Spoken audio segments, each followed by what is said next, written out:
અમૃતાઝ veg kitchen ગુજરાતીમાં આપ સૌનું સ્વાગત છે. આજે આપણે હાંડવો બનાવીશું, તો ચાલો જોઈએ કેવી રીતે બને છે. અને હા, મારી ચેનલને સબસ્ક્રાઈબ કરવાનું ના ભૂલશો અને બેલ આઇકોનને પણ ક્લિક કરજો, જેથી તમને મારા આવાવાળા વિડીયોઝની જાણકારી મળતી રહે.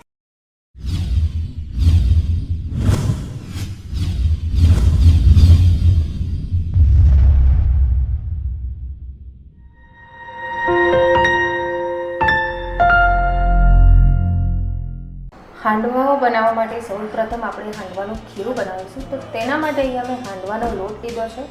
આમાં 1 વાટકી ચણા દાળ, 1 વાટકી ચોખા અને 1 વાટકી તુવર દાળને મેં કકરું પીસી લીધું છે ગરગંટી, અને છાશ, સ્વાદ મુજબ મીઠું અને ગરમ પાણી. તો હવે આપણે આ લોટને પલાળી લઈશું. હાંડવાના લોટમાં આપણે સ્વાદ મુજબ મીઠું નાખીશું. મીઠું જે છે પહેલાંથી જ નાખવાનું છે, જેનાથી તેને સારો એવો આથો આવે છે. આને બરાબર મિક્સ કરી લઈશું. હવે તેમાં થોડી છાશ નાખીશું. છાશનું પ્રમાણ તમે તમારી પસંદ મુજબ નાખી શકો છો. છાશ અને પાણીને બેલેન્સ કરીને નાખવાનું છે. અને છાશ જે છે તે થોડી ખાટી હોવી જોઈએ. હાંડવો જરા ખાટો હોય તો ટેસ્ટી લાગે છે.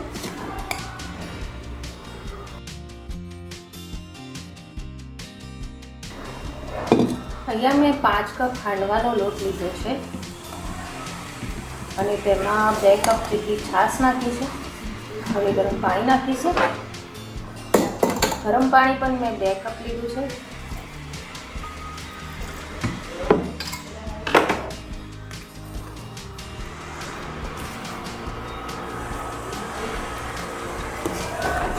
ગરમ પાણી નાખવાથી લોટ સરસ ફૂલે છે.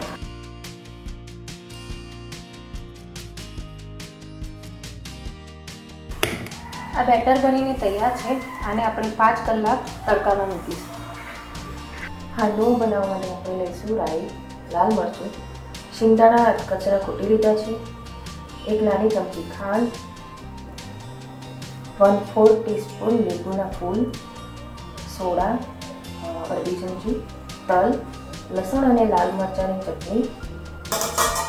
અને આ બેટર હવે સરસ ફોર્મ થઈ ગયું છે, તો આપણે હાંડવો બનાવવાનું સ્ટાર્ટ કરીશું. બેટર થોડું કાઠું છે, તો તેમાં જરૂર મુજબ પાણી નાખીશું.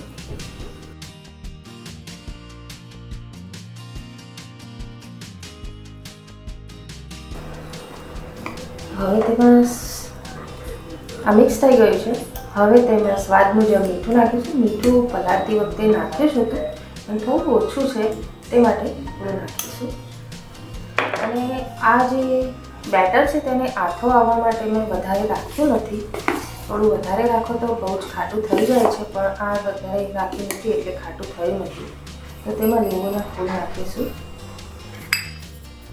ખાંડ નાખીશું,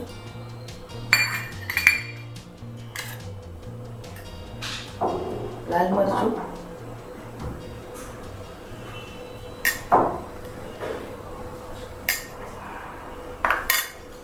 સિંગદાણા નાખીશું અને બરાબર મિક્સ કરી દઈશું.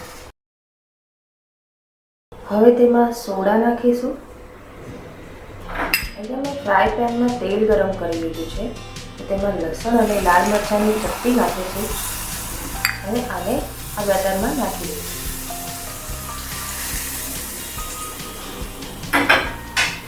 હવે આને બરાબર મિક્સ કરી લઈશું. હવે આ બેટર હાંડવો બનાવવા માટે તૈયાર છે. આપણે હવે હાંડવો બનાવવાનું સ્ટાર્ટ કરીશું.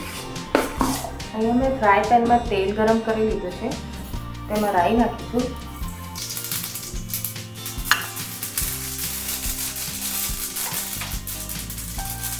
થોડા તલ નાખીશું અને હવે હાંડવાનું બેટર નાખીશું. આ રીતે તમને જોઈએ તે સાઈઝના નાના મોટા તમે હાંડવા બનાવી શકો છો.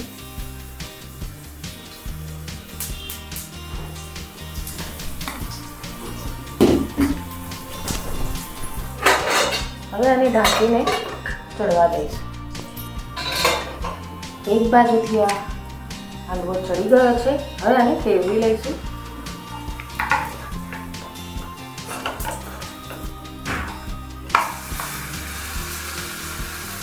હા હાંડવાને આપણે બીજી બાજુથી પણ ચડવી લઈશું. હાંડવો બીજી બાજુથી પણ સરસ ચડી ગયો છે.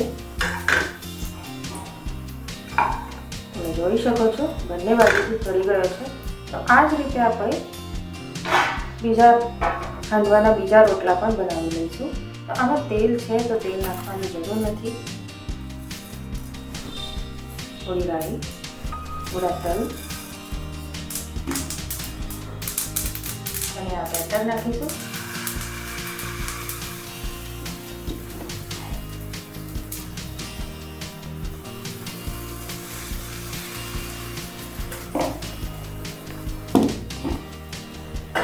આને પણ ઢાંકીને ચડવી લઈશું.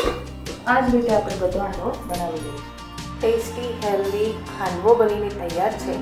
તો તમે પણ બનાવો અને મને જણાવો તમને મારી આ રેસીપી કેવી લાગી. ધન્યવાદ.